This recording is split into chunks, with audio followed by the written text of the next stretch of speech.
ഈശ്വരക്കം പ്രിയപ്പെട്ടവരെ, തിരുവിഷ്ട മീഡിയയിലേക്ക് സ്വാഗതം. ഏവർക്കും ഈശോയിൽ കൃപയും സമാധാനവും. വെളിപാട് പുസ്തകത്തെ സംബന്ധിച്ച പരമ്പരയുടെ 3-ാം ഭാഗത്തേക്ക് നമ്മൾ പ്രവേശിക്കുന്നു. ശബ്ദത്തിൽ അല്പം ഘനമുണ്ട്. ഈ കഴിഞ്ഞ ദിവസങ്ങളിൽ ശുശ്രൂഷയായിരുന്നു. മൈക്കിൽ നിന്ന് ഇൻഫെക്ഷൻ ഉണ്ടായിട്ടുണ്ട്. അതുകൊണ്ട് സംഭാഷണം അല്പം പരിപരിപ്പുള്ളതാവും. വെളിപാട് പുസ്തകത്തെ ആകമാനം പരിശോധിക്കുമ്പോൾ അതിനകത്ത് വെളിപാടുണ്ട്, സാക്ഷ്യമുണ്ട്, പ്രവചനഭാവമുണ്ട്. പ്രാരംഭഘട്ടത്തെക്കുറിച്ചാണ് നമ്മൾ ചിന്തിച്ചുകൊണ്ടിരുന്നത്. അവിടെ ദാസൻ എന്ന് പറയുന്നത് യഥാർത്ഥത്തിൽ സ്ലീഹയാണ്. അതേസമയം തന്നെ നാം ഓരോരുത്തരും ഈ പ്രവചനത്തിന്റെ ഭാഗവാക്കുകളാകുന്നുണ്ട് ദാസൻ എന്ന പ്രയോഗത്തിലൂടെ. തെരഞ്ഞെടുക്കപ്പെട്ട പ്രവാചകരെ മാത്രമല്ല, എല്ലാവരെയും, നമ്മെ ഓരോരുത്തരെയും, വിശ്വാസികൾ ഓരോരുത്തരെയും അതിന്റെ ഭാഗമായി കണ്ടുകൊണ്ടാണ് ദാസർ എന്ന പദം ഉപയോഗിക്കുന്നത്. വെളിപാട് ഗ്രന്ഥം പഠിക്കുമ്പോൾ അല്ലെങ്കിൽ അതിനെക്കുറിച്ച് മനസ്സിലാക്കാൻ ശ്രമിക്കുമ്പോൾ ചരിത്രപരതയും അതിന്റെ സാഹിത്യരൂപവും പഴയ നിയമം അടക്കമുള്ള ഭാഗങ്ങളുമായുള്ള അതിന്റെ ബന്ധവും പ്രവചനപരമായ അതിന്റെ സ്വഭാവവും തിരിച്ചറിഞ്ഞു വേണം നമ്മളത് പഠിക്കാൻ. വിശ്വാസത്തിന്റെ ചരിത്രമല്ല, വിശ്വാസം ചരിത്രത്തിൽ ജീവിച്ചതിനെ കുറിച്ചാണ് ചരിത്രപരത എന്നുകൊണ്ട് ഉദ്ദേശിക്കുക. വിശ്വാസത്തിന് ചരിത്രം എഴുതുന്ന പോലെയല്ല, വിശ്വാസം ചരിത്രത്തിൽ എങ്ങനെയാണ് വ്യാപരിച്ചത് എന്ന് മനസ്സിലാക്കുക. നമുക്കറിയാം, ഇത് ഒരു പീഡനകാലത്ത് എഴുതപ്പെട്ട പുസ്തകമാണ്. ഈ വെളിപാടുണ്ടാകുന്നത് ഒരു പീഡനകാലത്താണ്. വെളിപാട് പുസ്തകത്തിൽ പ്രവചനം പറയുമ്പോൾ സംഭവിച്ച കാര്യങ്ങളെ തന്നെ, ചരിത്രപരമായി സംഭവിച്ച കാര്യങ്ങളെ തന്നെ ഒരു പ്രവചന സ്വഭാവത്തിൽ അവതരിപ്പിക്കുക എന്നൊരു ക്രമം കൂടി വെളിപാട് പുസ്തകത്തിനുണ്ട്. ഇത് മനസ്സിലാക്കാതെ പോയാൽ വെളിപാട് പുസ്തകം സംഭവിക്കുന്ന സാഹചര്യങ്ങളെ, ചരിത്രപരമായ അതിന്റെ ബന്ധത്തെ തിരിച്ചറിയാതെ പോയാൽ ഭാവിയെ സംബന്ധിച്ച് അതിലൂടെ എന്താണ് പറയാൻ ഉദ്ദേശിക്കുന്നത് എന്ന കാര്യത്തിൽ വ്യക്തതയില്ലാണ്ടായിപ്പോകും. അങ്ങനെ പുസ്തകത്തെ മാത്രം എടുത്ത്, അതിലെ വാക്യങ്ങളെ മാത്രം എടുത്ത് പരിശോധിച്ച് അതിനെ വ്യാഖ്യാനിക്കാൻ ശ്രമിക്കുമ്പോഴാണ് പലപ്പോഴും അബദ്ധങ്ങളിൽ ചെന്നത്. കത്തോലിക്കേതരമായ നിരവധി ഗ്രൂപ്പുകൾ അല്ലെങ്കിൽ വിശ്വാസത്തിന്റെ വിഘടിത വിഭാഗങ്ങൾ, ഈ വിഘടിത വിഭാഗങ്ങൾ പലപ്പോഴും ഈ പുസ്തകത്തെ മാത്രം എടുത്തിട്ട് അതിനെക്കുറിച്ച് സംസാരിക്കും. അങ്ങനെ സംഭവിക്കുമ്പോൾ വന്നു ഭവിക്കുന്നൊരു പിഴവ്, എന്താണ് അപ്രകാരം എഴുതാൻ ഇടയായതെന്നും ആ നിലനിന്ന സാഹചര്യങ്ങൾ ഭാവിയിൽ എങ്ങനെയാണ് നമ്മുടെ ജീവിതത്തിനകത്ത് പ്രവർത്തിക്കുകയെന്നും അവിടെ ക്രിസ്തുപക്ഷത്ത് നിലയുറപ്പിക്കാനും വിശ്വാസത്തിൽ ഉയരാനും ഈ ഗ്രന്ഥം എങ്ങനെ സഹായിക്കുന്നു എന്ന കാര്യവും അപ്രസക്തമായി പോവും, അല്ലെങ്കിൽ അറിവില്ലാതെ. വെളിപാട് പുസ്തകം ഒരു ഭീഷണിയുടെ പുസ്തകം പോലെയാണ് പലരും പ്രയോഗിച്ചു കണ്ടിട്ടുള്ളത്. വരാൻ പോകുന്ന ഭീകര ദുരിതങ്ങൾ, രോഗാവസാനം, ആ സമയത്ത് വിശ്വാസത്തിൽ ഉറച്ചു നിന്നില്ലെങ്കിൽ വരാൻ പോകുന്ന വലിയ വിപത്ത്, ഉറച്ചു നിൽക്കണമെങ്കിൽ തങ്ങളുടെ കൂടെ നിൽക്കണം എന്ന പിടിവാശി. ഒരു ഗ്രൂപ്പ്, ആ ഗ്രൂപ്പാണ് ഇതെല്ലാം യഥാർത്ഥത്തിൽ കൈകാര്യം ചെയ്യുന്നത് അല്ലെങ്കിൽ അനുവർത്തിക്കുന്നത്. അതുകൊണ്ട് അവർക്ക് മാത്രമേ രക്ഷയുള്ളൂ എന്ന വാദം. ഇത്തരത്തിലുള്ള വാദമുഖങ്ങൾ വരുന്നത് യഥാർത്ഥത്തിൽ വെളിപാട് പുസ്തകത്തെ അതിന്റെ ചരിത്രപരതയും ചരിത്രത്തിലൂന്നിയുള്ള പ്രവചന സ്വഭാവവും അന്ന് ഇതെഴുതുന്ന കാലത്തുണ്ടായിരുന്ന വർത്തമാനകാല പരിതസ്ഥിതിയും അതിലൂടെ എന്താണ് പറയാൻ ഉദ്ദേശിച്ചത് എന്നതിലേക്ക് എത്തിച്ചേരാനുള്ള മനസ്സിലാക്കൽ പ്രക്രിയയും നഷ്ടപ്പെട്ടു പോകുന്നത് കൊണ്ടാണ് അബദ്ധങ്ങൾ ഉണ്ടാകുന്നത്. ചരിത്രപരമായൊരു സാഹചര്യം പരിശോധിക്കുമ്പോൾ വിശ്വാസം കടുത്ത പീഡനങ്ങളിലൂടെ, നീതി നിഷേധത്തിലൂടെ കടന്നുപോയൊരു കാലമാണ് ഈ പറഞ്ഞ വെളിപാട് പുസ്തകത്തിന്റെ രചനാകാലം. പാത്മോസ് ദ്വീപിൽ വെച്ചാണ് യോഹന്നാൻ ഈ വെളിപാടുണ്ടാകുന്നത്. 22 ലേഖനങ്ങളായി, 7 സഭകൾക്കുള്ള ലേഖനങ്ങളായി അത് എഴുതപ്പെടുന്നത് ആ കാലത്താണ്. ആ 7 എന്ന പ്രതീകം യഥാർത്ഥത്തിൽ 7 സഭകളെ മാത്രം ഉദ്ദേശിച്ചുള്ളതല്ല. അത് വിശുദ്ധ യോഹന്നാന്റെ നിയന്ത്രണത്തിൽ, പ്രബോധനത്തിൽ നിലനിന്നിരുന്ന സഭകൾക്ക് മാത്രമുള്ള നിലയ്ക്കല്ല. 7 ഒരു പൂർണ്ണതയായതുകൊണ്ട് അത് സഭയ്ക്ക് ആകമാനമുള്ളതാണ്, എന്നേക്കുമുള്ളതാണ് എന്ന നിലയ്ക്ക് അതിനെ മനസ്സിലാക്കാൻ കഴിയണമെങ്കിൽ ഇത്തരം കാര്യങ്ങളെക്കുറിച്ച് വ്യക്തമായ ബോധ്യം ഉണ്ടാകണം. അപ്പൊ ദാസന്മാരെന്ന് പറയുന്നത് ദൈവം തെരഞ്ഞെടുത്ത ഏതാനും പേർക്ക് മാത്രമല്ലെന്നും അത് എല്ലാവർക്കും വേണ്ടിയാണെന്നും അന്ന് നിലനിന്ന പീഡനങ്ങൾ ഇതിന്റെ അടിപ്പടവായിട്ടുണ്ട്. അതേസമയം തന്നെ ഇത് സഭ എന്നും നേരിടുന്ന പീഡനങ്ങളെയും അതിനെ അതിജീവിക്കുന്നതിൻ്റെയും പ്രവചനഭാവത്തിലുള്ള ഒരു വെളിപ്പെടുത്തലായും കൂടി നമ്മൾ തിരിച്ചറിയണം. പ്രതീകാത്മകമായും വ്യംഗ്യമായും അവതരിപ്പിക്കുന്ന ചരിത്രത്തിന്റെ സംബന്ധിച്ച കാര്യങ്ങൾ യഥാർത്ഥത്തിൽ സംഭവിച്ച ചില കാര്യങ്ങളായിട്ട് നമുക്ക് കാണാൻ പറ്റും. അത് പ്രതീകാത്മകമായിട്ടാണ്. ദാനിയേൽ പ്രവചനത്തിലെ 2-ാം അധ്യായത്തിൽ 35 മുതൽ 41 വരെ ഉള്ള തിരുവചനങ്ങളിൽ നബൂഖദ്നേസറിനുണ്ടാവുന്ന സ്വപ്നം വെളിപാട് ഗ്രന്ഥത്തിൽ പ്രതീകാത്മകമായി വരുന്നുണ്ട്. വെളിപാട് പുസ്തകത്തിൽ 8-ാം അധ്യായത്തിൽ 1-ാം വചനം മുതൽ 27 വരെയുള്ള വചനങ്ങളിൽ ആട്ടുകൊറ്റന്മാരുടെ സ്വപ്നം, ദാനിയേലിനുണ്ടായ ദർശനം, അത് വെളിപാട് പുസ്തകത്തിനകത്ത് പ്രതീകാത്മകമായി വ്യംഗ്യമായി വരുന്നുണ്ട്. ദാനിയേൽ പ്രവചനത്തിലെ 10-ഉം 11-ഉം അധ്യായങ്ങളിലെ കാവൽ ദൂതന്മാർ തമ്മിലുള്ള യുദ്ധം, അതും ഇവിടെ വിവരിക്കപ്പെടുന്നുണ്ട്. ഇതൊക്കെ ഒരു പഴയ സംഭവമായിട്ടല്ല, അത് കടന്നുപോയ സാമ്രാജ്യങ്ങളെക്കുറിച്ച് പറയുന്നുണ്ട്. അതേസമയം തന്നെ വെളിപാട് ഗ്രന്ഥകാരന്റെ സമകാലികമായ അനുഭവങ്ങൾ, അന്ത്യോക്യാസ് 4-ാമന്റെ കാലത്തെ സംഭവങ്ങളെ കൂടി അത് പ്രകാശിപ്പിക്കുന്നുണ്ട്. അപ്പൊ അത് ഒരു പൂർവിക സംഭവത്തെ അത് ഉൾക്കൊള്ളുന്നുണ്ട്. അതേസമയം തന്നെ അന്ന് ഗ്രന്ഥകാരന്റെ ജീവിതകാലത്ത് അനുഭവിച്ച കാര്യങ്ങളെ കൂടി, അന്ത്യോക്യാസ് 4-ാമന്റെ കാലത്തുണ്ടായിരുന്ന സംഭവ വികാസങ്ങളെ കൂടി അത് ഉൾക്കൊള്ളുന്നുണ്ട്. ഇപ്പൊ ഭാവി വരാനിരിക്കുന്ന കാര്യങ്ങളെ സംബന്ധിച്ച പീഡനങ്ങളെയും ക്രിസ്തു ദർശനം നേരിടാനിടയുള്ള പ്രതികൂലങ്ങളെയും സംബന്ധിച്ച പ്രവചന ഭാഗമായിട്ടും അത് നമുക്ക് കാണാം. ഭാവിയെക്കുറിച്ച് പറയുമ്പോൾ അവ്യക്തത അതിൽ നിലനിൽക്കും. സാധാരണഗതിയിൽ വരുന്നൊരു പിഴവ് ഇത് വരാനിരിക്കുന്ന ഒരു കാര്യം മാത്രമാണ് എന്ന നിലയ്ക്ക് ചർച്ച ചെയ്യപ്പെടുമ്പോൾ ഒരു ഭീകര ദുരിതം വരാൻ പോകുന്നു, അതല്ലെങ്കിൽ ഒരു വിപത്ത് വരാൻ പോകുന്നു എന്നൊരു സൂചനയായി അത് തെറ്റിദ്ധരിക്കപ്പെടാം. ഒരു പഴയ സംഭവം കൊണ്ട്, ചരിത്രം കൊണ്ട്, അത് പ്രവാചക വചസ്സുകൾ എന്നുള്ള കാര്യങ്ങളാണ്. അതേസമയം തന്നെ ഗ്രന്ഥകാരൻ ജീവിച്ചിരുന്ന കാലത്ത് സഭ നേരിട്ടിരുന്ന പീഡനങ്ങളെയും അന്നുണ്ടായിരുന്ന അനുഭവങ്ങളെയും കുറിച്ചുള്ള വിവരണമുണ്ട്. അത് തന്നെ ഒരു ഭാവിയിലേക്കുള്ള ഒരുക്കത്തിന് അല്ലെങ്കിൽ യുഗാന്തത്തിലേക്കുള്ള കടന്നുപോകലിന് എപ്രകാരമാണ് നമ്മൾ സജ്ജരാകേണ്ടത് എന്നതിനെ കുറിച്ചുള്ള സൂചനയുണ്ട്. ഇത് ഇപ്രകാരം ക്രിസ്തുവിൽ നിന്ന് ലഭിച്ച വെളിപാടാണെന്ന് പറയുമ്പോഴും വെളിപാട് ഗ്രന്ഥത്തിന്റെ ആരംഭത്തിൽ 1:3-ലും 22:18-ലും ഇതൊരു പ്രവചനമാണ്, പ്രവചന സ്വഭാവമുള്ള ഗ്രന്ഥമാണെന്ന് ഗ്രന്ഥകാരൻ തന്നെ സ്ഥാപിക്കുന്നുണ്ട്. പ്രവാചക വചസ്സുകളിൽ നിന്ന് ഉൾക്കൊണ്ട പൂർവ്വകാലത്തെക്കുറിച്ചുള്ള കാര്യങ്ങളുണ്ട്. ഇനി നമ്മുടെ ജീവിതത്തിൽ ഇപ്രകാരമുള്ള അനുഭവങ്ങളിലൂടെ കടന്നു പോകുന്ന കാലങ്ങളിൽ നാം എങ്ങനെയാണ് ക്രിസ്തു സ്നേഹത്തിൽ ഉറക്കേണ്ടത് എന്നതിനെ സംബന്ധിച്ച നമുക്ക് നൽകുന്ന സന്ദേശങ്ങളുണ്ട്. ഒരു ഇടയലേഖനം എന്ന നിലയ്ക്ക് അതിൻ്റെ ഘടന പരിശോധിക്കുമ്പോൾ, സാഹിത്യഘടന പരിശോധിക്കുമ്പോൾ നമുക്ക് മനസ്സിലാവും അതൊരു ഇടയലേഖനം എന്ന നിലയ്ക്ക് പ്രവർത്തിക്കുന്നുണ്ട്. വെളിപാട് പുസ്തകത്തിൽ ഒട്ടാകെ പ്രവചനപരമായ സ്വഭാവം നമുക്ക് കാണാൻ പറ്റും.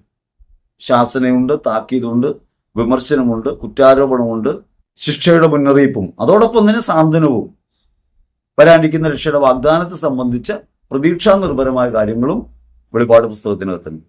ജീവൻ ത്യജിച്ചും വിശ്വാസത്തിൽ ഉറച്ചു നിൽക്കണമെന്ന ആഹ്വാനവും അതേസമയം തന്നെ അപ്രകാരം അവസാനം വരെ സഹിച്ചു നിൽക്കുന്നവർക്ക് വരാനിരിക്കുന്ന മഹത്വത്തിന്റെ കാര്യത്തെക്കുറിച്ചും ക്രിസ്തുവിൽ ഉണ്ടാകാൻ പോകുന്ന മഹത്വത്തെ സംബന്ധിച്ചും വ്യക്തമായ സൂചനകൾ വെളിപാട് ഗ്രന്ഥം നൽകുന്നുണ്ട്.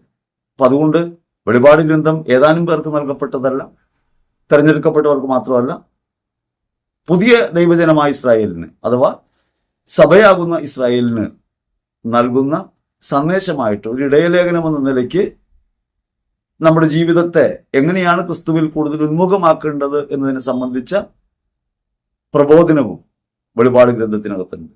ആരാധനപരമായ രൂപങ്ങളെക്കുറിച്ച് ഇത് പറയുന്നുണ്ട്. ഒരു നാടക രൂപത്തിലാണ് പലപ്പോഴും ഇത് അവതരിപ്പിക്കുന്നത്. പ്രതീകങ്ങളിലൂടെയാണ് അത്തരം സംഭവങ്ങളെക്കുറിച്ച് നമ്മോട് പറയുന്നത്. ഇങ്ങനെ വിവിധങ്ങളായ കാര്യങ്ങൾ വെളിപാട് പുസ്തകത്തിനകത്തുണ്ട്. വെളിപാട് ഗ്രന്ഥത്തെ വെറുതെ വായിക്കുകയല്ല, ഇത്തരം കാര്യങ്ങൾ അവയ്ക്കകത്തുണ്ട് എന്ന് തിരിച്ചറിഞ്ഞ് സ്വീകരിക്കാൻ കഴിയുമ്പോൾ മാത്രമേ വെളിപാട് ഗ്രന്ഥത്തെ ആധികാരികമായി നമുക്ക് സമീപിക്കാൻ പറ്റൂ. അഥവാ അതിലൂടെ നമ്മോട് ദൈവം പറയാൻ ഉദ്ദേശിക്കുന്നത് എന്ത് എന്ന കാര്യത്തിൽ നമുക്ക് എത്തിച്ചേരാൻ പറ്റും. പഴയ നിയമത്തിലെ പ്രവചന സ്വഭാവത്തെ പലപ്പോഴും ഉപയോഗിക്കുന്നുണ്ട്. അതേപോലെ തന്നെ മിത്തുകളും, പ്രപഞ്ചത്തിന്റെ ആദിയെ സംബന്ധിച്ച്, ഉത്ഭവത്തെ സംബന്ധിച്ചുള്ള മിത്തുകൾ, അത്തരം മിത്തുകളും ഇതിനകത്ത് പ്രയോഗിക്കുന്നുണ്ട്. അങ്ങനെ വൈവിധ്യപൂർണമായ ഒരു അവതരണ രീതിയുള്ള പുസ്തകമാണ് വെളിപാട് പുസ്തകം. വെളിപാട് പുസ്തകത്തെ നാം മനസ്സിലാക്കേണ്ടത് ഇത്തരത്തിലുള്ള സമഗ്രമായൊരു വീക്ഷണത്തിൽ നിന്നായിരിക്കണം. അങ്ങനെ സംഭവിക്കുന്നില്ലെങ്കിലാണ് നമുക്ക് അത് ഒരു ഭീകരരൂപമായിട്ടോ അല്ലെങ്കിൽ ഭീതിജനകമായ കാര്യമായിട്ടോ ഒക്കെ കാണാൻ ഇടയാകുന്നത്. യേശുക്രിസ്തു തന്റെ ദൂതൻ വഴിയാണ് ഈ വെളിപാടുകൾ നൽകുന്നത്. പിന്നീട് രണ്ടാം ഭാഗം എത്തുമ്പോഴേക്കും ഈ ദൂതൻ അതിനെ വിശദീകരിക്കുന്നുണ്ട്. ഓരോ സന്ദർഭങ്ങളെയും ഓരോ വെളിപാടുകളെയും വിശദീകരിച്ചു കൊടുക്കുന്നുണ്ട്. താൻ വെളിപാടിൽ കണ്ട കാര്യങ്ങൾക്കെല്ലാം സാക്ഷ്യമായിട്ടാണ് ഈ ഗ്രന്ഥത്തെ വെളിപാട് ഗ്രന്ഥകാരൻ അവതരിപ്പിക്കുന്നത്. അതേസമയം തന്നെ ക്രിസ്തുവിനെയും അവിടെ സാക്ഷിയായിട്ട് പറയുന്നുണ്ട്. യോഹന്നാൻ 18:37 അവിടെ പറയുന്നത് പോലെ സകലത്തിനും സാക്ഷ്യം നൽകാൻ വന്നവനാണ് താൻ. അങ്ങനെ ക്രിസ്തുവിനെ തന്നെ സാക്ഷ്യമായിട്ട് ഉപയോഗിക്കുന്നുണ്ട്. ഈ കണ്ട കാര്യങ്ങൾക്ക് മുഴുവൻ സാക്ഷ്യമായിട്ട് ഈ വെളിപാട് ഗ്രന്ഥം അവതരിപ്പിക്കുന്നുണ്ട്. ദൈവാരാധനയ്ക്ക് ഒന്നിച്ചു കൂടുന്നവർ വായിക്കുകയും കേൾക്കുകയും ചെയ്യുന്ന ഭാഗമായിട്ടാണ് അദ്ദേഹം അതിനെ ആദ്യമേ തന്നെ പറയുന്നത്. 3-ാം വചനത്തിൽ അതുണ്ട്. ഇത് വായിക്കുകയും, എഴുതപ്പെട്ടിരിക്കുന്നത് വായിക്കുകയും കേൾക്കുകയും പാലിക്കുകയും ചെയ്യുന്നവർ അനുഗ്രഹീതർ, സമയമെടുത്തിരിക്കുന്നു എന്നാണ് 3-ാം വചനം പറയുന്നത്. അഷ്ടഭാഗ്യങ്ങൾ സുവിശേഷത്തിൽ പറയുന്നത് പോലെ തന്നെ സപ്തഭാഗ്യങ്ങളെക്കുറിച്ച് വെളിപാട് പുസ്തകത്തിൽ 1:3, 14:13, 16:15, 19:9, 20:6, 22:7, 22:14 ഒക്കെ നമുക്ക് ഈ ഭാഗ്യങ്ങളെ സംബന്ധിച്ച് വിവരണങ്ങൾ കേൾക്കാൻ പറ്റും. ഈ പുസ്തകത്തിലെ വചനങ്ങൾ പാലിക്കുന്നവർ ഭാഗ്യവാന്മാരെന്ന് 22-ാം അധ്യായത്തിൽ 7-ാം തിരുവചനത്തിൽ പ്രത്യേകമായിട്ട് ശ്ലീഹ പറയുന്നുണ്ട്. ഈ സന്ദേശം ജീവൽ പ്രധാനമായതാണ്, വളരെ പ്രധാനപ്പെട്ടതായതാണ് എന്ന് പറയാനാണ് ഈ സൂചന. അതുപോലെ സമയം അടുത്തിരിക്കുന്നു എന്ന് പറയുന്നതും നിഷ്കർഷയോടെ ജാഗരൂകതയോടെ ഈ വചനം പാലിക്കണമെന്ന് ഓർമ്മപ്പെടുത്തലാണ് അതിന്റെ പിന്നിലുള്ളത്. സമയം അടുത്തിരിക്കുന്നു എന്ന് പറയുമ്പോൾ ദൈവം തിന്മയും ഉന്മൂലനം ചെയ്ത് തന്റെ രാജ്യം സ്ഥാപിക്കും എന്ന ഒരു കാര്യമാണ് പറയാം. പിന്നെ രണ്ടാം വരവിനെ കുറിച്ച്, യുഗാന്തത്തെക്കുറിച്ചുള്ള പ്രതീക്ഷാ നിർഭരമായ ഒരു അറിയിപ്പ് അവിടെയുണ്ട്. യുഗാന്തത്തിലേക്ക് എങ്ങനെയാണ് ഒരുങ്ങേണ്ടത് ഒരു പ്രവചന സ്വഭാവമുള്ള കാര്യമാണ്. നമ്മുടെ ജീവിതത്തിന്റെ അന്ത്യത്തെ സംബന്ധിച്ച് ബോധ്യം നൽകാൻ, അഥവാ യേശു വീണ്ടും വരുമെന്ന യുഗാന്തത്തിന്റെ പ്രതീക്ഷയെ പ്രവാചക സ്വഭാവത്തോടെ ഓർമ്മപ്പെടുത്തുന്നുണ്ട് ഈ വചനം. അപ്പോൾ ആമുഖ ഭാഗത്ത് നമ്മൾ കണ്ടത് ഇപ്രകാരം ദാസന്മാരായി നമുക്ക് സഭയ്ക്ക് ഒന്നാകെ തിരഞ്ഞെടുക്കപ്പെട്ട ഇസ്രായേലിന് തിരുസഭയ്ക്ക് നൽകുന്നൊരു സന്ദേശമായിട്ടാണ്. അതൊരു ഇടയലേഖനത്തിന്റെ സ്വഭാവത്തോടൊപ്പം പ്രവചന സ്വഭാവമുള്ളൊരു ഗ്രന്ഥം കൂടിയാണ്. അങ്ങനെ നമുക്ക് ഇത് കാണാൻ പറ്റണം.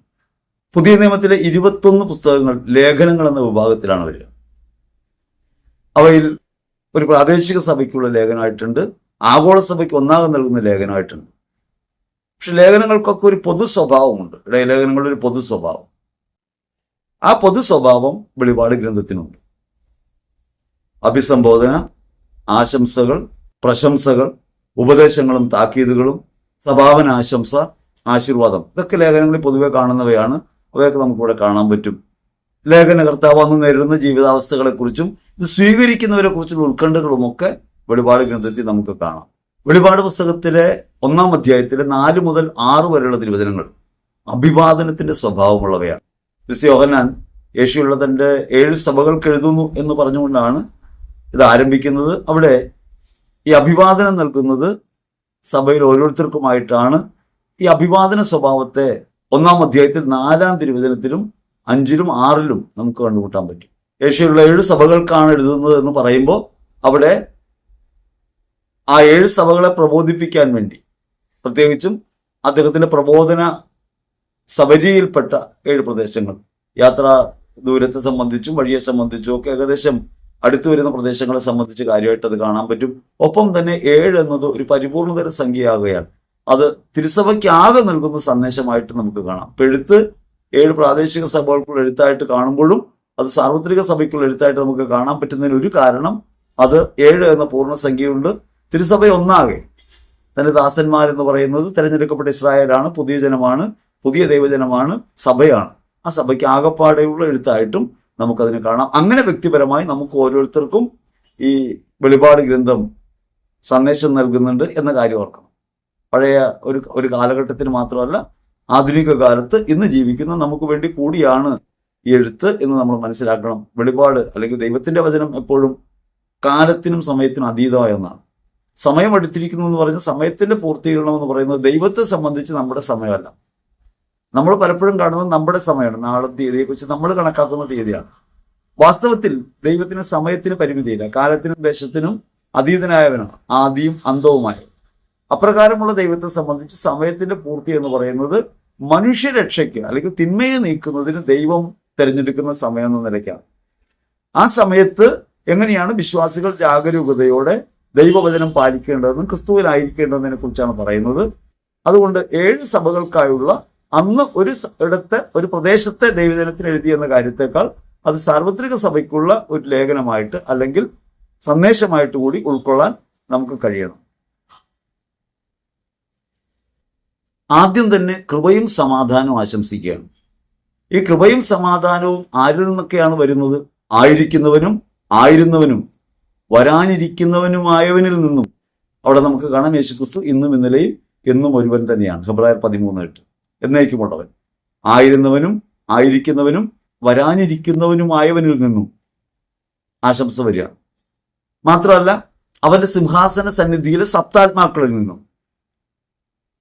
സപ്താത്മാക്കൾ എന്ന് വെച്ചാൽ പരിപൂർണത പറയാൻ വേണ്ടിയാണ്. സപ്താത്മാക്കളിൽ നിന്നും വിശ്വസ്ത സാക്ഷിയും. വിശ്വസ്ത സാക്ഷി എന്ന് വെച്ചാൽ ദൈവത്തെ സാക്ഷ്യപ്പെടുത്തുന്നത് ക്രിസ്തുവാണ്, ക്രിസ്തുവിലാണ് വെളിപ്പെട്ടത്. വിശ്വസ്ത സാക്ഷിയും മൃതരിൽ നിന്നുള്ള ആദ്യജാതൻ. ഉദ്ധാനം വഴി മരണത്തെ ജയിച്ച് യേശുക്രിസ്തു ആദ്യജാതനാകുന്നു. മൃതരിൽ നിന്നുള്ള ആദ്യജാതനും അല്ലെങ്കിൽ മനുഷ്യരിൽ നിന്നുള്ള, യഥാർത്ഥത്തിൽ മൃത്യുവിന്റെ പാശത്തിൽ കെട്ടുപോയ മനുഷ്യരിൽ നിന്നുള്ള ആദ്യജാതനും ഭൂമിയിലെ രാജാക്കന്മാരുടെ അധിപതിയായ യേശുക്രിസ്തുവിൽ നിന്നും നിങ്ങൾക്ക് കൃപയിൽ സമാധാനം. അതായത് ദൈവം ആയിരുന്നവനാണ്, ആയിരിക്കുന്നവനാണ്, വരാനിരിക്കുന്നവനാണ്. അവനിൽ നിന്നും അതേസമയം തന്നെ സപ്താത്മാക്കളിൽ നിന്നും, ഒപ്പം ദൈവത്തിന്റെ വിശ്വസ്ത സാക്ഷിയും മൃതരിൽ നിന്നുള്ള ആദ്യജാതനും ഭൂമിയിലെ സകല ആധിപത്യങ്ങൾക്കും ഉപരിയായവനുമായ യേശുക്രിസ്തുവിൽ നിന്നും നിങ്ങൾക്ക് കൃപയും സമാധാനവും. ഇങ്ങനെ ഒരു അഭിവാദനമായിട്ടാണ് വെളിപാട് ഗ്രന്ഥം ആരംഭിക്കുന്നത്. നമ്മൾ ഓരോരുത്തരും തിരിച്ചറിയേണ്ട ഒരു കാര്യം, വെളിപാട് ഗ്രന്ഥകാരൻ അഭിവാദനം അറിയിക്കുന്നത് ദൈവത്തിന്റെ അഭിവാദനമാണ്. അത് ആദിയും അന്തവുമായ ദൈവത്തിന്റെ പരിപൂർണതയിൽ നിന്നുള്ള ഒരു അഭിവാദനമായിട്ട് നമുക്ക് സ്വീകരിക്കാൻ പറ്റണം. ആയിരിക്കുന്നവനും ആയിരുന്നവനും വരാനിരിക്കുന്നവനുമായ എന്ന ഭാഗം യഥാർത്ഥത്തിൽ മോശയ്ക്ക് നൽകപ്പെടുന്ന വെളിപാടിന്റെ ഭാഗമാണ്. മോശയോട് പറയുന്ന കാര്യം അതാണ്. ദൈവം സ്വയം തന്നെ മോശയ്ക്ക് വെളിപ്പെടുത്തുമ്പോൾ ദൈവം പറഞ്ഞ കാര്യം ഓർക്കണം. അന്ന് പറഞ്ഞ കാര്യമാണിത്. ആയിരുന്നവനും ആയിരിക്കുന്നവനും വരാനിരിക്കുന്നവനുമായവൻ. ദൈവത്തിന്റെ സമ്പൂർണതയെ പറയാൻ വേണ്ടിയാണ്. പുറപ്പാട് പുസ്തകത്തിൽ 3-ാം അധ്യായത്തിൽ 14-15 തിരുവചനങ്ങളിലും 6-ാം അധ്യായത്തിൽ 3-4 തിരുവചനങ്ങളിലും ഈ വെളിപ്പെടുത്തൽ നമുക്ക് കാണാം. ആ വെളിപ്പെടുത്തൽ തന്നെയാണ് മിസ്റ്റർ യോഹന്നാൻ ശ്ലീഹ അഭിവാദനമായിട്ട് ഉപയോഗിക്കുന്നത്. ആ ദൈവത്തിൽ നിന്നാണ് ഈ അഭിവാദനം. ഇങ്ങനെ പറയുന്നതിലൂടെ നിത്യനായ ദൈവത്തെ വെളിപ്പെടുത്തുകയാണ്. നിത്യനായ ദൈവത്തിൽ നിന്നാണ് അഭിവാദനം. അത് നമുക്ക് ഓരോരുത്തർക്കും വ്യക്തിപരമായി നൽകുന്ന ഒരു അഭിവാദനമായിട്ട് കാണാൻ പറ്റണം. കൃപയും സമാധാനവും ഉണ്ടാകട്ടെ എന്നാ പറയാം. ഈ കൃപയും സമാധാനവും നമുക്ക് ആശംസിക്കുന്നത് എങ്ങനെയാണ്? അത് മിസ്റ്റർ ലൂക്കാ സുവിശേഷത്തിൽ 2-ാം അധ്യായത്തിൽ 14-ാം തിരുവചനത്തിൽ നമുക്ക് കാണാം. അവിടെ ഭൂമിയിൽ സന്മനസ്സുള്ളവർക്ക് സമാധാനം, ദൈവകൃപയും സമാധാനം. കൃപ എന്നത് divinity into the humanity എന്നാണ്. ദൈവികത മാനുഷികതയിലേക്ക്. ക്രിസ്തു വഴിയാണ് ദൈവകൃപ ഉണ്ടാകുന്നത്. കാരണം ദൈവികത മാനുഷികതയിലേക്ക് നിറയുന്നു. നമ്മൾ സാധാരണ കൃപയെന്ന് പറയുമ്പോൾ ചെയ്യാൻ ഉദ്ദേശിക്കുന്ന ഒരു പ്രവൃത്തിക്ക് ആവശ്യമായ ശക്തി, വരം എന്നുള്ള നിലയ്ക്കൊക്കെ ഉപയോഗിച്ച് കാണാറുണ്ട്. വാസ്തവത്തിൽ ഉദ്ദേശിക്കുന്നത്, ദൈവകൃപ എന്നുകൊണ്ട് ഉദ്ദേശിക്കുന്നത്, ദൈവം നമ്മിൽ പ്രവർത്തിക്കുന്നു, തന്റെ ശക്തി നമ്മിലേക്ക് ഒഴുക്കുന്നു. അതുകൊണ്ടാണ് കൊറിന്ത്യർ ലേഖനത്തിൽ 2 കൊറിന്ത്യർ ലേഖനത്തിൽ 12-ാം അധ്യായത്തിൽ 9 മുതലുള്ള തിരുവചനങ്ങളിൽ തന്റെ ക്ലേശങ്ങളെക്കുറിച്ചും പിശാചിന്റെ ദൂതനെക്കുറിച്ചും ഒക്കെ തന്നെ ശല്യപ്പെടുത്തുന്ന ബലഹീനതകളെക്കുറിച്ച് ദൈവത്തോട് പറയുമ്പോൾ ദൈവം പറയും, നിനക്ക് എന്റെ കൃപ മതി. കൃപ വെച്ചാൽ നിന്നിൽ പ്രവർത്തിക്കുന്നത് ഞാനായിത്തീരുന്നൊരവസ്ഥയാണ്. അത് നമ്മളല്ല പ്രവർത്തിക്കുന്നത്. ഇപ്പൊ നമുക്കൊരു കോപ സ്വഭാവമുണ്ട്. വ്യക്തിപരമായി നമുക്കതിനെ നിയന്ത്രിക്കാൻ സാധ്യമല്ല. പക്ഷെ ദൈവകൃപ, ക്രിസ്തു നമ്മിൽ വസിക്കുന്നത് കൊണ്ട് ക്രിസ്തുവിൽ നമുക്കത് സാധ്യമാവും. അപ്പൊ കൃപ എന്ന് പറയുന്നത് ദൈവികത നമ്മുടെ മാനുഷികതയിലേക്ക് നിറയുന്നതാണ്. അതുകൊണ്ട് വിശ്വാസത്തിൽ നമ്മൾ വളരുമ്പോൾ നാം അറിയാതെ തന്നെ നമ്മുടെ സ്വഭാവത്തിൽ വ്യതിയാനം ഉണ്ടാകുന്നതും മനസ്സിന്റെ വ്യാപാരങ്ങൾക്ക് വ്യത്യാസം ഉണ്ടാകുന്നതും ഈ കൃപയുടെ പ്രവർത്തനം വഴിയാണ്. സമാധാനമാകട്ടെ മനുഷ്യർ തമ്മിലും ദൈവത്തോടുണ്ടാകുന്ന സമാധാനമാണ്. എഫേസ്യർ ലേഖനത്തിൽ 2-ാം അധ്യായത്തിൽ 14-ാം തിരുവചനം, അവർ നമ്മുടെ സമാധാനമാണ്, ശത്രുതര മതിലുകൾ തകർക്കുകയും ഇരുകൂട്ടിൽ ഒന്നിപ്പിക്കുകയും ചെയ്യും. അതോടൊപ്പം തന്നെ നമുക്ക് ഗലാത്യ ലേഖനത്തിലും കാണാം, ദൈവത്തിന്റെ പരിശുദ്ധാത്മാവിന്റെ പ്രധാനപ്പെട്ട സ്വഭാവമായിട്ട് പറയുന്നത് സമാധാനമാണ്. ഈ സമാധാനം എന്ന് വെച്ചാൽ നിരപ്പാകുക, എല്ലാവരുമായി സമത്തിലാകുക, ബന്ധത്തിലാകുക എന്നുള്ളൊരു കാര്യമാണ്. മനുഷ്യർ തമ്മിലും ദൈവത്തോടും നമുക്കുണ്ടാകുന്ന ബന്ധത്തിലുണ്ടാകുന്ന സ്വച്ഛതയാണ്, അല്ലെങ്കിൽ പരസ്പരമുള്ള സ്വീകരണത്തിന്റെ അവസ്ഥയാണ് സമാധാനമായിട്ട് പറയുക. ഈ സമാധാനവും കൃപയും നിങ്ങൾക്കുണ്ടാകട്ടെ എന്നാണ് ആശംസിക്കുന്നത്. ഇനി 7 സപ്താത്മാക്കളെ കുറിച്ച് പറയുന്നു. അപ്പോൾ പലപ്പോഴും ആളുകൾ പറയുന്നത് ഇത് ആത്മാവ് ദൈവത്തിന്റെ ആത്മാവിന്റെ സമ്പൂർണ്ണത പറയാൻ വേണ്ടിയാണ് 7 സപ്താത്മാവെന്ന് ഉപയോഗിക്കുന്നതെന്ന് പറയുന്നവരുണ്ട്. ഒപ്പം തന്നെ ദൈവത്തിന്റെ സന്നിധിയിലുള്ള 7 ദൂതന്മാരെ കുറിച്ചാണ്, മുഖ്യദൂതന്മാരെ കുറിച്ചാണ് ഈ പറയുന്നതെന്ന് ഒരു വാദം നിലവിലുണ്ട്. വെളിപാട് പുസ്തകത്തിൽ 8-ാം അധ്യായത്തിൽ 2-ാം തിരുവചനവും തോബത്തിന്റെ പുസ്തകത്തിൽ 12-ാം അധ്യായത്തിൽ 15-ാം തിരുവചനവും പറഞ്ഞുകൊണ്ടാണ് ഈ താരതമ്യത്തിലേക്ക് ഈ ആലോചനകൾ എത്തിച്ചേരുക. ഇത് യഥാർത്ഥത്തിൽ നമ്മൾ കാണേണ്ടത് ഇത് ഒരു വാദമായിട്ട് വരുന്നുണ്ടെങ്കിലും ഇത് തിരുസഭ അംഗീകരിക്കുന്ന കാര്യമല്ല. സഭ സപ്താത്മാവെന്ന് പറയുമ്പോൾ ആത്മാവിന്റെ സമൃദ്ധിയെ, സമ്പൂർണതയെക്കുറിച്ച് പറയാൻ വേണ്ടിയാണ് ഈ സപ്താത്മാക്കൾ എന്ന പ്രയോഗം വെളിപാട് ഗ്രന്ഥകാരൻ ഉപയോഗിച്ചിട്ടുള്ളത് എന്നാണ് മനസ്സിലാക്കുന്നത്. കാരണം നിത്യനായ ദൈവത്തോടും യേശുക്രിസ്തുവിനോടും സമരായി അവർക്കിടയിൽ കൃപ നൽകുന്നവരായിട്ട് മാലാഖമാരെ അവതരിപ്പിക്കുക സാധ്യമല്ല എന്നുള്ളത് കൊണ്ടാണ് സഭ അങ്ങനെ പഠിപ്പിക്കുന്നത്. സപ്താത്മാക്കൾ എന്ന് പറഞ്ഞാൽ ദൈവത്തിന്റെ ആത്മാവിന്റെ സമ്പൂർണതയെക്കുറിച്ച് പറയാൻ വേണ്ടിയാണ് അവിടെ പദം ഉപയോഗിക്കുന്നത്. ഈ ആത്മാവെന്ന് പറയുമ്പോൾ ആത്മാവ് എന്ന പ്രയോഗത്തിൽ തന്നെയുള്ള ഒരു പ്രശ്നം എന്ന് വെച്ചാൽ പലപ്പോഴും നമ്മൾ കരുതുന്നത് സോൾ തന്നെയാണ് സ്പിരിറ്റ് എന്നാണ്. സോളും സ്പിരിറ്റും തമ്മിൽ വ്യത്യാസവും. സോളും മനുഷ്യാത്മാവാണ്. മനുഷ്യാത്മാവ് പ്രയോഗിക്കാൻ വേറെ വാക്കില്ല, മലയാളത്തിൽ വേറെ വാക്കില്ലാത്തതുകൊണ്ടാണ്. ദൈവാത്മാവ് എന്ന് പറയുന്നത് സ്പിരിറ്റാണ്. 2 ആത്മാക്കളുടെ സ്വഭാവത്തിൽ വ്യത്യാസമുണ്ട്. ആ സ്വഭാവത്തിലുള്ള വ്യതിയാനം നമ്മൾ അറിയണം. ദൈവാത്മാവ് എന്ന് പറഞ്ഞാൽ ദൈവത്തിന്റെ ആത്മാവാണ്, അത് സ്പിരിറ്റാണ്, അത് സോളല്ല, മനുഷ്യാത്മാവല്ല. മറ്റൊരു തരത്തിൽ ദൈവത്തിന്റെ സമ്പൂർണ്ണതയെ ആത്മാവിനെ കുറിച്ചാണ് പറയുന്നത് പറയാൻ വേറൊരു കാരണം നമുക്ക് ചൂണ്ടിക്കാണിക്കാൻ പറ്റും. സപ്തദാനങ്ങൾ നൽകുന്ന ആത്മാവ്. യെശയ്യാപ്രവചനത്തിൽ 11-ാം അധ്യായത്തിൽ 2-ാം തിരുവചനത്തിൽ നമ്മൾ വായിക്കും, ജ്ഞാനം, ബുദ്ധി, അറിവ്, ആലോചന, ആത്മശക്തി, ദൈവഭക്തി, ദൈവഭയം എന്നിവ നൽകുന്ന ദൈവത്തിന്റെ സപ്തദാനങ്ങളും നൽകുന്ന ആത്മാവ് എന്ന നിലയ്ക്കുള്ള പ്രയോഗമായിരിക്കണം അവിടെ സൂചന എന്നാണ് ബൈബിൾ വ്യാഖ്യാതാക്കൾ പറയുന്നത്. സപ്താത്മാക്കൾ എന്ന പ്രയോഗം ഇവിടെ മാത്രമല്ല, വെളിപാട് പുസ്തകത്തിൽ 3 മുതൽ 4-5 ഈ പ്രയോഗം നമുക്ക് കാണാം. 7 ദീപങ്ങളായിട്ടും തീപ്പന്തങ്ങളായിട്ടും പറയുന്നുണ്ട്. അപ്പോസ്തല പ്രവൃത്തി 2:3 പറയുന്നത് പോലെ അപ്പോസ്തലന്മാരുടെ ശിരസിനുമേൽ വന്ന ജ്വലിക്കുന്ന തീനാവുകൾ, അതെല്ലാം ആവസിച്ച ആത്മാവ് തീനാവുകളുടെ രൂപത്തിലാണ്. അതിനെ കൂടി അനുസ്മരിപ്പിക്കുന്ന ഒരു കാര്യമായിട്ടാണ് വ്യാഖ്യാതാക്കൾ പ്രത്യേകമായി സപ്താത്മാക്കളെ കുറിച്ചുള്ള വിവരണം നമ്മുടെ മുമ്പിൽ അവതരിപ്പിക്കുന്നത്. അതാണ് കൂടുതൽ പ്രായോഗികമായിട്ടും ശരിയായിട്ടും നമുക്ക് തോന്നുക. വെളിപാട് പുസ്തകം 1:5 ക്രിസ്തുവിന് 3 അവദാനങ്ങളാണ് പറയുക, 3 വിശേഷണങ്ങളാണ്. ഒന്ന്, ദൈവത്തിന്റെ വിശ്വസ്ത സാക്ഷി. മരണത്തോളം വിശ്വസ്തനായിരുന്നു ക്രിസ്തു. ഫിലിപ്പിയർ ലേഖനം 2-ാം അധ്യായം 6 മുതൽ തിരുവചനങ്ങൾ നമുക്കത് വായിക്കാൻ പറ്റും. മരണത്തോളം തന്നെ വിധേയനാക്കി. പിതാവിന്റെ അനുസരണത്തിന് വിധേയപ്പെടുന്ന മരണത്തോളാണ്. അതിന് മരണത്തോളം വിശ്വസ്ത സാക്ഷിയായി മാറിയ ഒരാൾ അത് ക്രിസ്തുവാണ്. നമ്മളൊക്കെ ക്രിസ്തുവിന് സാക്ഷ്യം നൽകുമ്പോഴും ഈ മരണത്തോളം സാക്ഷ്യത്തിലായിരിക്കും എന്ന് പറയാൻ നമുക്ക് കഴിയില്ല. അതുകൊണ്ടാണ് ഭൗമികമായ നമ്മുടെ സാക്ഷ്യങ്ങൾക്ക് വിലയില്ലാതെ പോകുന്നത്. നമ്മുടെ ജീവിതം എങ്ങനെയാണ് യാഥാർത്ഥ്യമാണെന്ന് അറിയാൻ പറ്റുക? ഇത് മരണത്തോടെ അറിയാൻ പറ്റും. ഇപ്പൊ ഞാൻ നിങ്ങളോട് ദൈവവചനം പറയുന്നു, ഞാനിത് തുടരുമെന്നോ അല്ലെങ്കിൽ എനിക്ക് നിലനിൽക്കാൻ കഴിയുമെന്നോ എനിക്ക് ഉറപ്പിക്കാൻ കഴിയില്ല. ഒരു ശ്രമത്തിലായിരിക്കാം, ആ വഴിയിലായിരിക്കാം, പക്ഷെ പരിപൂർണത എത്താൻ പറ്റില്ല. യേശുക്രിസ്തു മരണത്തോളം തന്റെ ജീവിതത്തിലെ എല്ലാ നിമിഷങ്ങളിലും പിതാവിനോട് വിശ്വസ്തത പുലർത്തുന്നുണ്ട്.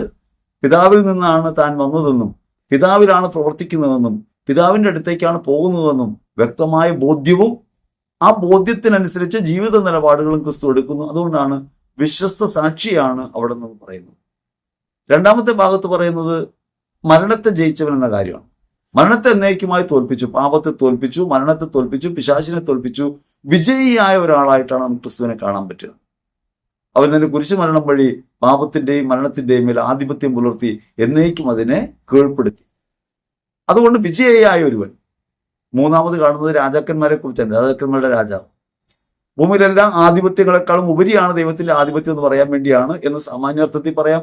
ഒപ്പം തന്നെ റോമാ സാമ്രാജ്യം ആധിപത്യം പുലർത്തിയിരുന്ന ഒരു കാലത്താണ് ഈ ആധിപത്യം യഥാർത്ഥത്തിലുള്ളതല്ലെന്നും യഥാർത്ഥത്തിൽ ദൈവത്തിൽ നിന്നാണ് അധികാരമെന്നും ദൈവമാണ് പരമാധികാരി എന്നും പറയാനാണ് ഈ അധികാരത്തെ തിരസ്കരിക്കുന്ന, അല്ലെങ്കിൽ ഈ അധികാരമല്ലെന്ന് പറയുന്ന ഒരു ഭാവം വെളിപാട് പുസ്തകത്തോടെ പ്രകടിപ്പിക്കുന്നുണ്ട്.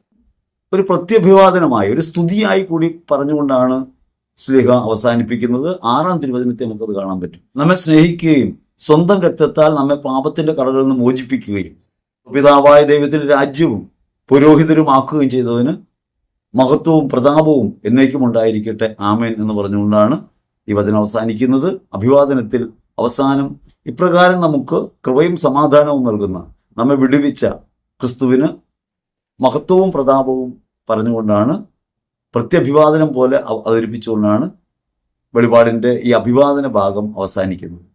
വിശുദ്ധ ഗ്രന്ഥത്തിൻ്റെ ഗ്രീക്ക് മൂലത്തിൻ്റെ ഒരു പരിപ്രേക്ഷ്യത്തിൽ നിന്ന് ചിന്തിക്കുമ്പോൾ അവിടെ ഈ ഭൂതകാലമായിട്ട് വരുന്നത് വിമോചിപ്പിക്കുക എന്ന കാര്യമാണ്. നമ്മെ മോചിപ്പിക്കുകയും നമ്മെ സ്നേഹിക്കുക എന്ന് പറയുമ്പോൾ അത് വർത്തമാനകാലമായിട്ടാണ്.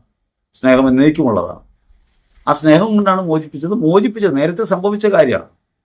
പാപത്തിൻ്റെ അടിമത്തത്തിൽ നിന്ന് നമ്മെ വിമോചിപ്പിച്ചു. നാം ഇപ്പോഴും പാപച്ചായ്ച്ചലുകളുള്ളവരാണ്, പാപത്തിൽ വീണു പോകുന്നവരാണ്. പക്ഷേ ഈ മോചനം സംഭവിച്ചിട്ടുണ്ട് ഭൂതകാലത്തിൽ. 2000 വർഷങ്ങൾക്ക് മുമ്പ് കുരിശിൽ തന്നെ യാഗമായിട്ട് അർപ്പിക്കുമ്പോൾ വിമോചനം സംഭവിച്ചിട്ടുണ്ട്. അങ്ങനെ വിമോചിപ്പിച്ചവനും നമ്മെ സ്നേഹിക്കുന്നവനും എന്നേക്കുമായി സ്നേഹിക്കുന്നവനും പരിമിതിയില്ലാതെ കാലഭേദമില്ലാതെ അനന്തതയോളം നമ്മെ സ്നേഹിക്കുന്നവനുമായ ക്രിസ്തുവിൽ ആണ് നമ്മൾ ഈ മഹത്വം കാണുന്നത്, പ്രതാപം കാണുന്നത്, അവനെ പ്രത്യഭിവാദ്യം ചെയ്യുന്നത്. നമ്മെ അങ്ങനെ വിമോചിപ്പിക്കുകയും സ്നേഹിക്കുകയും ചെയ്യുന്ന യേശു നമ്മെ രാജകീയ പുരോഹിത ഗണമാക്കുന്നുണ്ട്. വിശുദ്ധ പത്രോസിന്റെ 1-ാം ലേഖനം 2-ാം അധ്യായം 9-ാം തിരുവചനം. നിങ്ങൾ തിരഞ്ഞെടുക്കപ്പെട്ടവരും രാജകീയ പുരോഹിത ഗണവും ദൈവത്തിന്റെ സ്വന്തം ജനവും വിശുദ്ധ ജനവുമാണ്. അങ്ങനെയാണ് സഭയെ അവിടെ നിന്ന് ഉയർത്തിയിട്ടുള്ളത്. നാം ഓരോരുത്തരും ഇപ്രകാരം ഉയർത്തപ്പെട്ടവരാണ്, രാജകീയ പുരോഹിത ഗണമാണ് എന്നൊരു ഓർമ്മപ്പെടുത്തൽ കൂടി ഈ വചനഭാഗം നമ്മുടെ മുമ്പിൽ അവതരിപ്പിക്കുന്നുണ്ട്. രക്ഷാകരമായ യാഗത്തിന്റെ പേരിൽ യേശു ക്രിസ്തുവിനെ സ്തുതിക്കുന്നതായിട്ടാണ് ഈ ലേഖനത്തിന്റെ അഭിവാദനം അവസാനിക്കുന്നത്. ഇത് വെളിപാട് ഗ്രന്ഥത്തിൽ നിരവധി തവണ ദൈവത്തെ പ്രകാരം സ്തുതിക്കുന്നതിന്, ക്രിസ്തുവിനെ സ്തുതിക്കുന്നതിന്റെ രംഗങ്ങൾ നമുക്ക് കാണാൻ പറ്റും. ദൈവത്തെ സ്തുതിക്കുക ഈ രക്ഷാകരമായ അനുഭവത്തെ സംബന്ധിച്ചാണ് നാം ഓരോരുത്തരും ജീവിതത്തിൽ നിരന്തരം ഓർക്കേണ്ടതും നിരന്തരം മനസ്സിൽ സൂക്ഷിക്കേണ്ടതുമായ ചില കാര്യങ്ങളെ ഈ അഭിവാദ്യ ഭാഗത്ത് നമുക്ക് കാണാം. ആയിരുന്നവനും ആയിരിക്കുന്നവനും വരാനിരിക്കുന്നവനും സർവശക്തനും പരിശുദ്ധനുമായ ദൈവം, ആ ദൈവം നമ്മോട് കൂടെയാണ്. അവിടുത്തെ പുത്രനായ യേശു മരണത്തെയും പാപത്തെയും ജയിച്ച് നമ്മെ മോചിതരാക്കി. അവൻ നമ്മെ സ്നേഹിക്കുന്നു. അങ്ങനെ സ്നേഹിക്കുന്നു. അവൻ എല്ലാ ആധിപത്യങ്ങളെക്കാളും ഉപരിയായവനാണ്. അതുകൊണ്ട് ഭൗമിക ആധിപത്യങ്ങളല്ലെന്നും അവയേക്കാൾ ഉപരിയായ ഒരു ആധിപത്യം ദൈവത്തിലുണ്ടെന്നും നാം ഉറച്ചു വിശ്വസിക്കുന്നു. ഈശോ പറയുന്നുണ്ട്, എൻ്റെ രാജ്യം ഐഹികമല്ല. പക്ഷെ ഐഹികമല്ലാത്ത ഈ രാജ്യത്തെ അധിപനായ ക്രിസ്തു എല്ലാ രാജാക്കന്മാർക്കും ഉപരിയായ, സകല മർത്യർക്കും ഉപരിയായ രാജാതിരാജനാണ് എന്ന് പ്രഖ്യാപിച്ചുകൊണ്ടാണ് ഈ അഭിവാദന ഭാഗം അവസാനിക്കുന്നത്. ഈശ്വരറ്റം പ്രിയപ്പെട്ടവരെ, വെളിപാട് ഗ്രന്ഥം ഒറ്റയിരുപ്പിന് വായിച്ചു തീർക്കാനോ ഒറ്റയിരുപ്പിന് വ്യാഖ്യാനിച്ചു തീർക്കാനോ സാധ്യമല്ല. വളരെ സൂക്ഷ്മമായി പരിശോധിക്കുകയും ഓരോ ഭാഗത്തും ദൈവം നമ്മോട് അതിലൂടെ എന്തൊക്കെ പറയുന്നുണ്ടെന്ന്, നാം അതിൽ നിന്ന് എന്താണ് സാംശീകരിക്കേണ്ടത് നമ്മൾ ദൈവം നിരന്തരമായി ആശിസ് നമ്മുടെ മേൽ ചൊരിയുന്നുണ്ടെന്ന ഒരു കാര്യമാണ് ഈ അഭിവാദനത്തിനകത്തുള്ളത്. അത് നമ്മോടുള്ള ഒരു വെളിപ്പെടുത്തലാകുമ്പോൾ, അല്ലെങ്കിൽ നമുക്ക് നൽകുന്ന പ്രവചന സ്വഭാവമുള്ള ഒരു എഴുത്താകുമ്പോൾ, ആ ലേഖനം വായിക്കുമ്പോൾ നമുക്കുണ്ടാകേണ്ട പ്രധാനപ്പെട്ട ഓർമ്മ ഈ കാര്യമാണ്. അപ്രകാരം ദൈവത്തിന്റെ കൃപയും സമാധാനവും നമ്മിലുണ്ടെന്നും ആ കൃപയിലും സമാധാനത്തിലും ആയിരിക്കുന്ന നമ്മെ ദൈവത്തിന്റെ രാജ്യവും പുരോഹിത ഗണവുമാക്കി അവിടെ നിന്ന് മാറ്റിയിട്ടുണ്ടെന്നും ഈ ഉത്തരവാദിത്തത്തിന് കീഴിലാണ് നമ്മൾ ജീവിക്കുന്നതെന്നും പ്രത്യേകമായി ഓർമ്മപ്പെടുത്തുന്നുണ്ട് ആ ഭാഗം. വചനം നമ്മൾ ഓടിച്ചു വായിച്ചു പോകുമ്പോൾ ഒരുപക്ഷെ അത്തരത്തിൽ ആഴമുള്ള ഒരു ചിന്ത നമ്മിലുണ്ടാകില്ല. അതുകൊണ്ട് വിശുദ്ധ ഗ്രന്ഥം ഏത് ഭാഗം വായിക്കുമ്പോഴും അല്പം വായിച്ച് കൂടുതൽ മനസ്സിലാക്കാൻ 3 തവണയെങ്കിലും വായിച്ച് ശബ്ദത്തിലും മർമ്മരസ്വരത്തിലും മന്ത്രത്തിന്റെ സ്വരത്തിലും പിന്നെ അകത്തും മൗനമായും വായിക്കണം. എന്നിട്ട് കുറച്ചു നേരമെങ്കിലും ദൈവസന്നിധിയിൽ സ്വസ്ഥതയോടെ ഇരിക്കണം. ദൈവം അതിലൂടെ എന്താണ് നമ്മോട് പറയുന്നതെന്ന് നാം ദൈവത്തിന്റെ സ്വരം കേൾക്കാൻ, ആത്മാവിന്റെ വെളിപ്പെടുത്തൽ കേൾക്കാൻ ദാഹത്തോടെ പ്രാർത്ഥിക്കണം. ഒപ്പം തന്നെ സഭയുടെ പ്രബോധനങ്ങൾ അവ നമ്മൾ പഠിക്കാൻ ശ്രമിക്കണം. സഭയുടെ പ്രബോധനങ്ങളിൽ വിശുദ്ധ ഗ്രന്ഥം എങ്ങനെയാണ് പഠിക്കേണ്ടതെന്നും വിശുദ്ധ ഗ്രന്ഥത്തിൽ നിന്ന് എങ്ങനെയാണ് തിരിച്ചറിവുകൾ സ്വീകരിക്കേണ്ടതെന്നും കോണ്ടെക്സ്റ്റിലേക്ക് എങ്ങനെയാണ് പോകേണ്ടതെന്നും വ്യക്തമായ പഠനങ്ങളുണ്ട്. അപ്പോൾ വിശുദ്ധ ഗ്രന്ഥത്തെ മനസ്സിലാക്കുകയും ഒപ്പം തന്നെ അപ്പോസ്തലികമായ പ്രബോധനങ്ങളെ തിരിച്ചറിയുകയും അവയൊക്കെ സ്വാംശീകരിക്കാൻ ശ്രമിക്കുകയും ചെയ്തുകൊണ്ട് മാത്രമേ നമുക്ക് വചനത്തെ അതിൻ്റെ പൂർണ്ണ അർത്ഥത്തിൽ ഒരു തിരിച്ചറിവിൻ്റെ ഉപാധിയായി സ്വീകരിക്കാൻ കഴിയും. അപ്രകാരം കൂടുതൽ വെളിച്ചത്തിലേക്ക് ഏവർക്കും വരാൻ കഴിയട്ടെ എന്ന് ഹൃദയപൂർവ്വം പ്രാർത്ഥിക്കുന്നു. ഇന്ന് ഈ പറഞ്ഞ ഭാഗം 1-2 തവണയെങ്കിലും നമ്മൾ കേൾക്കണം, മറ്റുള്ളവരെ കേൾക്കാൻ പ്രേരിപ്പിക്കണം. നിങ്ങൾ മറ്റുള്ളവർക്ക് ഈ വീഡിയോയുടെ ലിങ്ക് അയച്ചു കൊടുക്കണം. കൂടുതൽ പേരെ സബ്സ്ക്രിപ്ഷനിലേക്ക് കൊണ്ടുവരണം. അഭിപ്രായങ്ങളും ചോദ്യങ്ങളും ചോദ്യങ്ങളിൽ നിന്നാണ് നമുക്ക് കൂടുതൽ വെളിച്ചത്തിലേക്ക് വരാൻ പറ്റുക. ചോദ്യം ചോദിക്കുമ്പോഴാണ്. വെറുതെ പറഞ്ഞു പോകുമ്പോൾ ഉള്ളൊരു പരിമിതി എന്താണ്? പ്രത്യേകിച്ചും ഒരു വീഡിയോയുടെ പരിമിതി എന്താണ്? മുമ്പിൽ നിങ്ങളുണ്ട് എന്നൊരു ധാരണയിൽ, സങ്കല്പത്തിൽ പറയാം. മുഖം കണ്ടല്ല. നിങ്ങൾക്കത് മനസ്സിലാകുന്നുണ്ടോ എന്ന് തിരിച്ചറിഞ്ഞിട്ടല്ല പറയുന്നത്. അപ്പോൾ ഉൾക്കൊള്ളുന്ന രീതി, ഉയർന്നു വരുന്ന സംശയങ്ങൾ, അവയൊക്കെ കൂടിച്ചേരുമ്പോഴാണ് ഒരു സംഭാഷണം യഥാർത്ഥത്തിൽ ഗുണകരമായിട്ട് മാറുക. അപ്പോൾ ഒരു സംഭാഷണത്തിന്റെ അവസ്ഥയിലേക്ക് വരണമെങ്കിൽ സംവാദാത്മകമായൊരു തലം നിർമ്മിച്ചെടുക്കാൻ പറ്റണം. അതിന് നിങ്ങൾക്കേ കഴിയും. അതുകൊണ്ട് ചോദ്യങ്ങൾ ചോദിക്കുക, വിമർശനങ്ങൾ പറയുക.